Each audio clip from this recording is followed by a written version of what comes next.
ओम नमः शिवाय। हर हर महादेव। आज की शिव महापुराण की कथा में आप सभी शिव भक्तों का हार्दिक स्वागत है। अपने भक्तों पर दया करने वाले भगवान भोलेनाथ और माता पार्वती की कृपा हम सब पर बनी रहे, उनके चरणों में हमारा बार बार प्रणाम। तो आइए आज की कथा को आगे बढ़ाते हैं। व्यास जी बोले, सर्वज्ञ सनत कुमार जी, आपने अनुग्रह करके प्रेम पूर्वक ऐसी अद्भुत और सुंदर कथा सुनाई जो शंकर जी की कृपा से ओतप्रोत है। अब मुझे शशि मौली के उस उत्तम चरित्र के श्रवण करने की इच्छा है जिसमें उन्होंने प्रसन्न होकर बाणासुर को गण अध्यक्ष पद प्रदान किया था। सनत कुमार जी ने कहा, व्यास जी, परमात्मा शंभु की उस कथा को जिसमें उन्होंने प्रसन्न होकर बाणासुर को गण नायक बनाया था, आदर से श्रवण कीजिए। इसी प्रसंग में महाप्रभु शंकर का वो सुंदर चरित्र भी आएगा जिसमें उन्होंने बाणासुर अनुग्रह करके श्री कृष्ण के साथ संग्राम किया था। व्यास जी, दक्ष प्रजापति की 13 कन्याएं कश्यप मुनि की पत्नियां थी। वे सब की सब पतिव्रता और सुशीला थी। उनमें दीति सबसे बड़ी थी, जिसके लड़के दैत्य कहलाते हैं। अन्य पत्नियों से भी देवता तथा चराचर सहित समस्त प्राणी पुत्र रूप से उत्पन्न हुए थे। ज्येष्ठ पत्नी दीति के गर्भ से सर्वप्रथम 2 महाबली पुत्र पैदा हुए। उनमें से हिरण्यकशिपु ज्येष्ठ था और उसके छोटे भाई का नाम हिरण्याक्ष था। हिरण्यकशिपु के 4 पुत्र हुए। उन दैत्य श्रेष्ठों का क्रमशः राध, अनुराध, सुहराद और प्रहलाद नाम था। उनमें पहला जितेंद्रिय और महान विष्णु भक्त हुआ।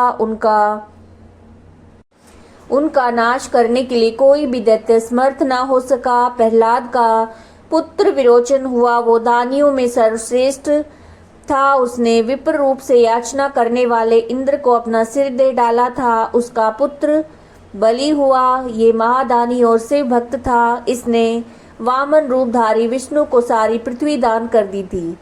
बलि का औरस पुत्र बाण था।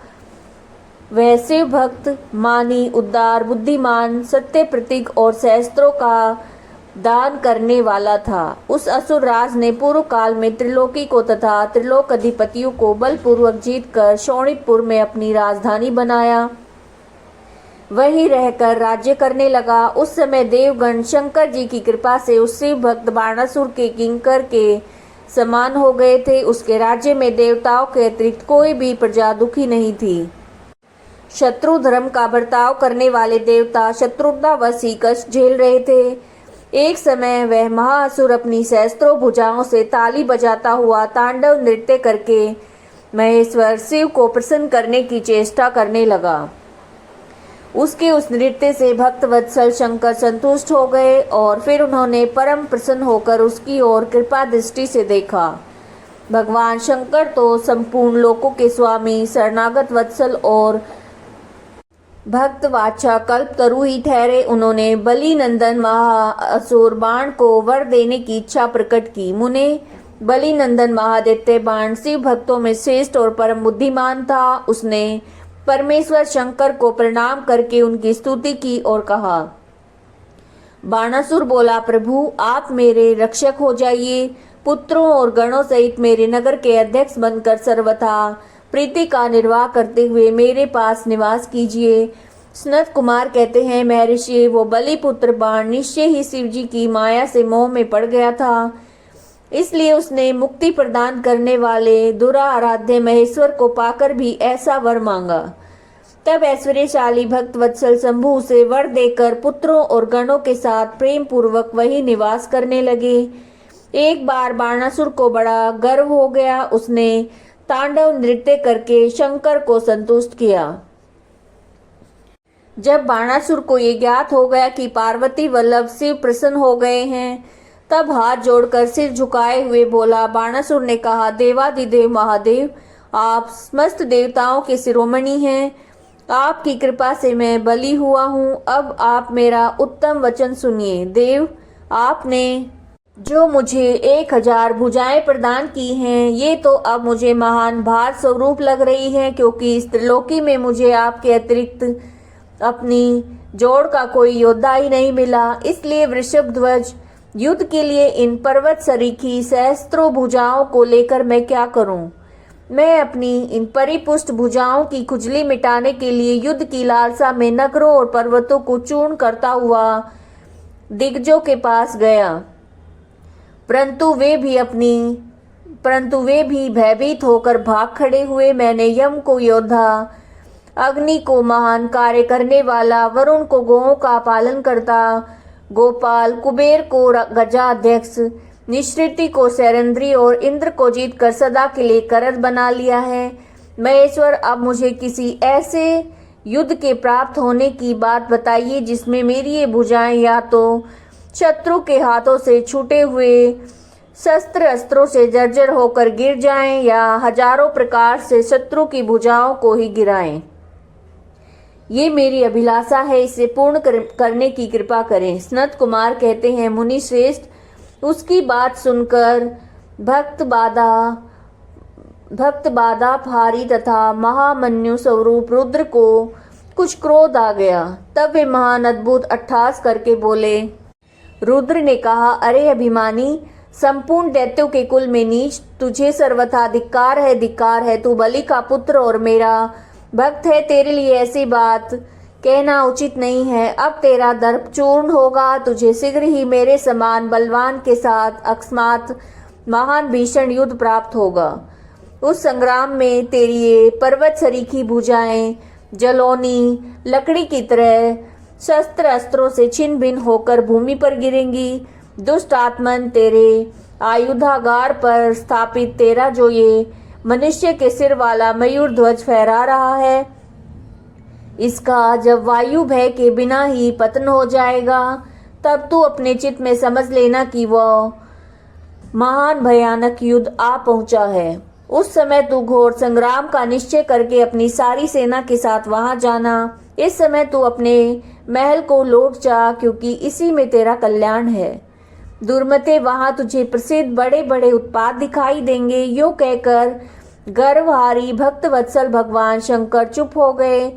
सनत कुमार जी कहते हैं, मुने, ये सुनकर बाणासुर ने दिव्य पुष्पों की कलियों से अंजलि भरकर रुद्र की अभय अर्चना की और फिर उन महादेव को प्रणाम करके अपने घर को लौट गया। तदंतर किसी समय देववसुस का वो ध्वज अपने आप टूट कर गिर गया। ये देखकर बाणासुर हर्षित होकर युद्ध के लिए उद्यत हो गया। वह अपने हृदय में विचार करने लगा कि कौन सा युद्ध प्रेमी योद्धा किस देश से आएगा जो नाना प्रकार के शस्त्र अस्त्रों का पारगामी विद्वान होगा और मेरी सहस्त्रों भुजाओं को ईंधन की तरह काट डालेगा। मैं भी अपने अत्यंत तीखे शस्त्रों से उसके सैकड़ों टुकड़े कर डालूंगा। इसी समय शंकर की प्रेरणा से वो काल भी आ गया। एक दिन बाणासुर की कन्या उषा वैशाख मास में माधव की पूजा करके मांगलिक श्रृंगार से सुसज्जित होकर रात के समय अपने गुप्त अंतपुर में सो रही थी। उसी समय वो स्त्री भाव प्राप्त हो गई। तब देवी पार्वती की शक्ति से उषा को स्वप्न में श्री कृष्ण के पुत्र अनिरुद्ध का मिलन प्राप्त हुआ। जागने पर वो व्याकुल हो गई और उसने अपनी सखी चित्रलेखा से स्वप्न में मिले हुए उस पुरुष को ला देने के लिए कहा। तब चित्रलेखा ने कहा, देवी, तुमने स्वप्न में जिस पुरुष को देखा है उसे भला मैं कैसे ला सकती हूँ, जबकि मैं उसे जानती नहीं। यूं कहने पर दैत्य कन्या उषा प्रेमांध होकर मरने पर उतारू हो गई। तब उस दिन उसकी उस सखी ने उसे बचाया। मुनि श्रेष्ठ, कुंभांड की पुत्री चित्रलेखा बड़ी बुद्धिमती थी। वह बाण कन्या उषा से पुनः बोली। चित्रलेखा ने कहा, सखी, जिस पुरुष ने तुम्हारे मन का अपहरण किया है उसे बताओ तो सही। वह यदि त्रिलोकी में कहीं भी होगा तो मैं उसे लाऊंगी और तुम्हारा कष्ट दूर करूंगी। सनत कुमार कहते हैं, महर्षि, यूं कहकर चित्रलेखा ने वस्त्र के पर्दे पर देवताओं, दैत्यों, दानवों, गंधर्वों, सिद्धों, नागों और यक्ष आदि के चित्र अंकित किए। फिर मनुष्यों का चित्र बनाने लगी, जिसमें उनमें वृष्णि वंशियों का प्रकरण आरंभ होने पर उसने शूर, वसुदेव, राम, कृष्ण, नरश्रेष्ठ, प्रद्युम्न का चित्र बनाया। फिर जब उसने प्रद्युम्न नंदन अनिरुद्ध का चित्र खींचा तब उसे देखकर उषा लज्जित हो गई और उसका मुख अवनत हो गया, हृदय में हर्ष से परिपूर्ण हो गया। उषा ने कहा, सखी, रात में जो मेरे पास आया था और जिसने शीघ्र ही मेरे चित्ररूपी रत्न को चुरा लिया है, वो चोर पुरुष यही है। तदंतर उषा के अनुरोध करने पर चित्रलेखा ज्येष्ठ कृष्ण चतुर्दशी को तीसरे पहर द्वारकापुरी पहुंची और क्षण मात्र में ही पलंग पर बैठे अनिरुद्ध को महल में से उठा लाई। वह दिव्य योगिनी थी। उषा अपने प्रियतम को पाकर प्रसन्न हो गई। उधर अंतपुर के द्वार की रक्षा करने वाले वेदधारी पहरेदारों ने चेष्टाओं से तथा अनुमान से इस बात का लक्ष्य कर लिया। उन्होंने एक दिव्य शरीरधारी, दर्शनीय, साहसी और समरप्रिय नवयुवक को कन्या के साथ दुशीलता का आचरण करते देख लिया। उसे देखकर कन्या के अंतपुर की रक्षा करने वाले उन महाबली पुरुषों ने बलिपुत्र बाणासुर के पास जाकर सारी बातें निवेदन करते हुए कहा। द्वारपाल बोले, देव, पता नहीं आपके अंतपुर में बलपूर्वक प्रवेश करके कौन पुरुष छिपा हुआ है। वह इंद्र तो नहीं है जो वेश बदलकर आपकी कन्या का उपभोग कर रहा है। महाभाव दानवराज, उसे यहाँ देखिए और जैसा उचित समझिए वैसा कीजिए। इसमें हम लोगों का कोई दोष नहीं है। सनत कुमार कहते हैं, मुनि श्रेष्ठ, द्वारपालों का ये वचन और कन्या के दूषित होने का कथन सुनकर महाबली दानवराज बाण आश्चर्यचकित हो गया। तदंतर वो कुपित होकर अंतपुर में जा पहुंचा। वहां उसने प्रथम अवस्था में वर्तमान दिव्य शरीरधारी अनिरुद्ध को देखा।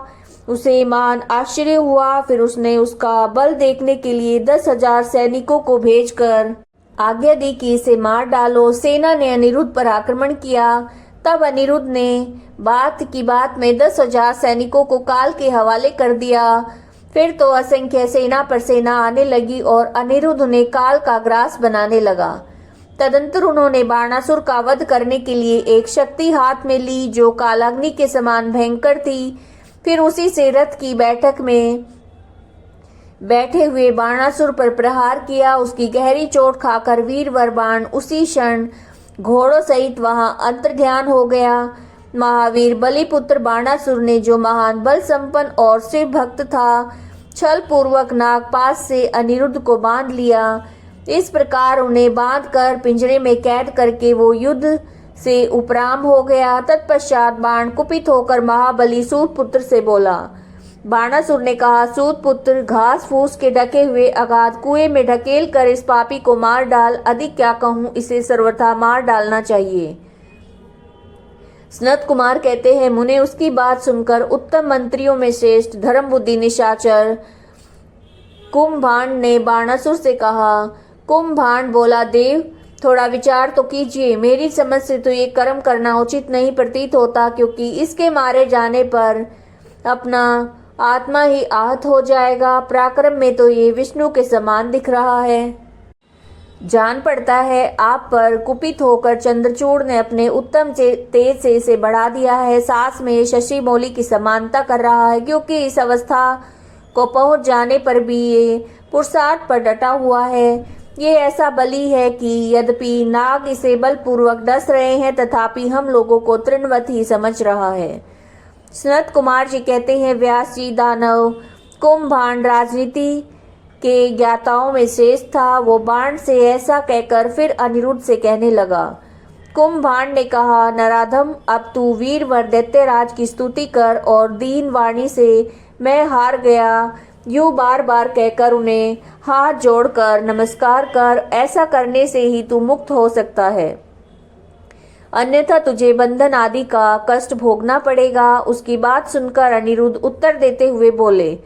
अनिरुद्ध ने कहा, दुराचारी निशाचर, तुझे क्षत्रिय धर्म का ज्ञान नहीं है। अरे शूरवीर के लिए दीनता दिखाना और युद्ध से मुख मोड़ कर भागना मरण से भी बढ़कर कष्टदायक होता है। मेरे विचार से तो ये विरुद्ध आचरण कांटे की तरह चुभने वाला होता है। वीरमानी क्षत्रिय के लिए रणभूमि में सदा सम्मुख लड़ते हुए मरना ही श्रेष्ठकर है। भूमि पर पड़कर हाथ जोड़े हुए दीन की तरह मरना कदापि नहीं। सनत कुमार जी कहते हैं, मुने, इस प्रकार अनिरुद्ध ने बहुत सी वीरता की बातें कही, जिसे सुनकर बाणासुर को महान विस्मय हुआ और उसे क्रोध हो आया।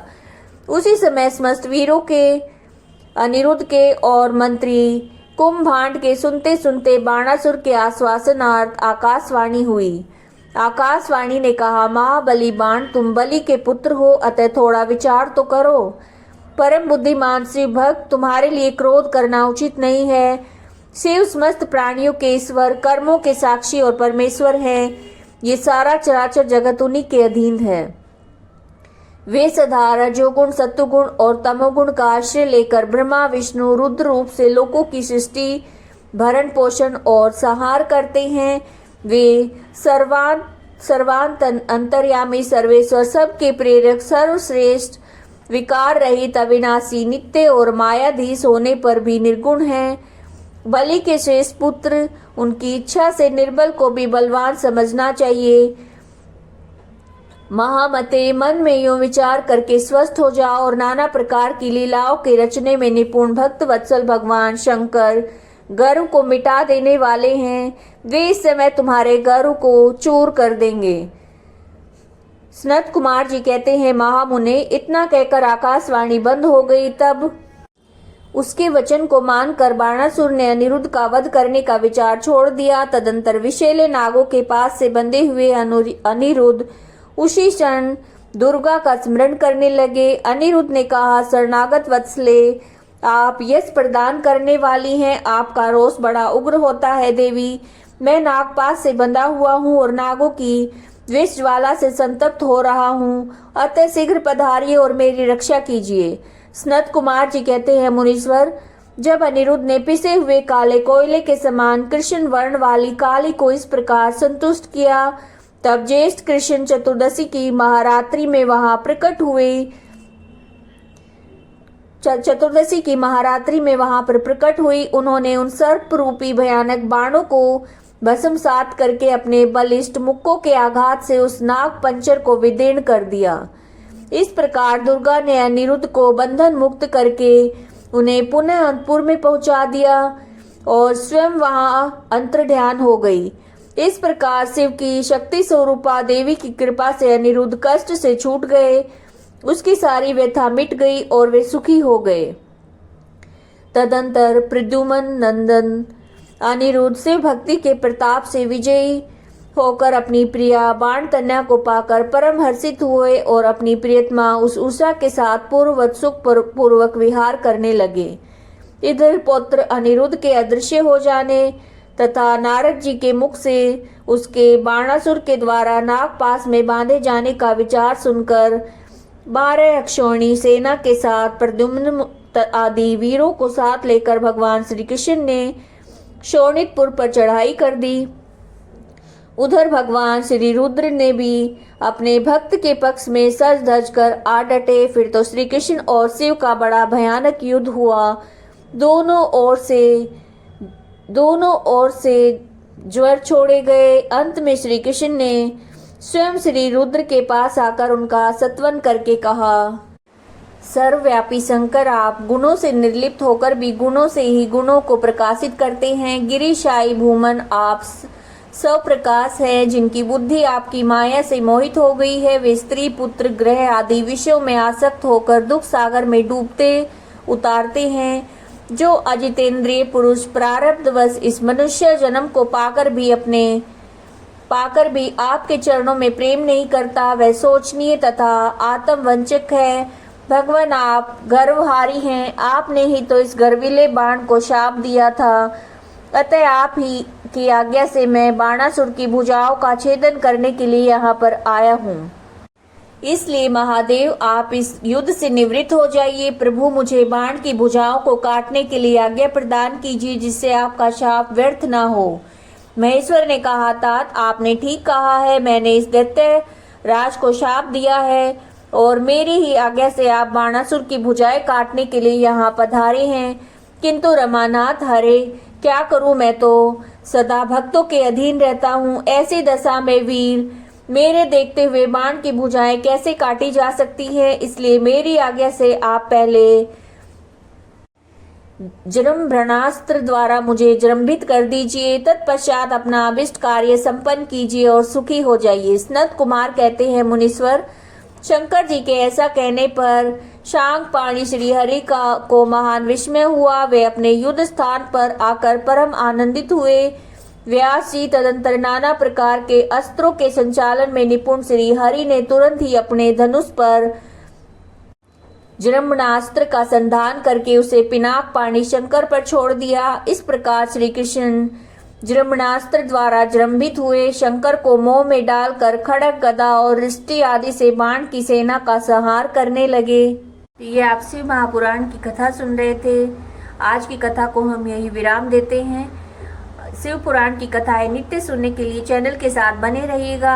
चैनल को सब्सक्राइब कीजिएगा, बेल आइकन प्रेस कीजिएगा ताकि समय से आपको नोटिफिकेशन मिल सके, और वीडियो को लाइक करना, शेयर करना, कमेंट करना मत भूलिएगा। हर हर महादेव।